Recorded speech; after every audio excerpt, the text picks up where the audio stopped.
ರಾಷ್ಟ್ರೀಯ ಹೆದ್ದಾರಿ, ರೈಲು ಮಾರ್ಗ ಹಾಗೂ ಭದ್ರಾ ಮೇಲ್ದಂಡೆ ಯೋಜನೆಗಳಿಗೆ ಕೇಂದ್ರ ಸರ್ಕಾರದಿಂದ ಅಗತ್ಯ ಅನುದಾನ ತಂದು ಪ್ರಮುಖ ಯೋಜನೆಗಳನ್ನು ಆದಷ್ಟು ಬೇಗ ಪೂರ್ಣಗೊಳಿಸುತ್ತೇವೆ ಎಂದು ನೂತನ ಸಂಸದ ಗೋವಿಂದ ಕಾರಜೋಳ ತಿಳಿಸಿದ್ದಾರೆ.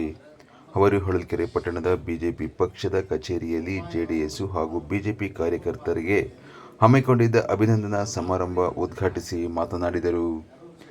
ಜನರು ಅತ್ಯಂತ ಪ್ರೀತಿಯಿಂದ ಮತ ನೀಡಿ ಗೆಲುವಿನ ಕಾಣಿಕೆ ನೀಡಿದ್ದಾರೆ. ರಾಜ್ಯದ ಎರಡು ಅದ್ಭುತ ಶಕ್ತಿಗಳಾದ ದೇವೇಗೌಡ ಹಾಗೂ ಯಡಿಯೂರಪ್ಪ ನೇತೃತ್ವದಲ್ಲಿ ಸಾಕಷ್ಟು ಗೆಲುವು ಸಾಧಿಸಲಾಗಿದೆ. ಚಿತ್ರದುರ್ಗ ಜಿಲ್ಲೆಯಲ್ಲಿ ಬಿಜೆಪಿ ಅಭ್ಯರ್ಥಿ ಗೆಲ್ಲಲು ಸಾಧ್ಯವೇ ಇಲ್ಲ ಎನ್ನುವ ವಿಶ್ಲೇಷಣೆ ಮಾಡಲಾಗಿತ್ತು. ಆದರೂ ಜಿಲ್ಲೆಯ ಜನರು, ಮತದಾರರು ನಮ್ಮ ಮೇಲೆ ವಿಶೇಷವಾದ ಕಾಳಜಿಯಿಂದ ಗೆಲುವಿನ ಉಡುಗೊರೆ ನೀಡಿದ್ದಾರೆ.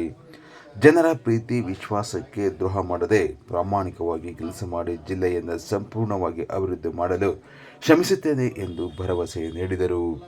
ಕಾರ್ಯಕ್ರಮದಲ್ಲಿ ಹೊಳಲ್ಕೆರೆ ವಿಧಾನಸಭಾ ಕ್ಷೇತ್ರದ ಶಾಸಕರಾದ ಡಾಕ್ಟರ್ ಎನ್ ಚಂದ್ರಪ್ಪ, ಜಿಲ್ಲಾ ಅಧ್ಯಕ್ಷರಾದ ಮರಳಿ, ತಾಲೂಕು ಮಂಡಲ ಅಧ್ಯಕ್ಷರಾದ ಸಿದ್ದೇಶ್ ಸೇರಿದಂತೆ ಹಲವಾರು ಮುಖಂಡರು ಪಾಲ್ಗೊಂಡಿದ್ದರು.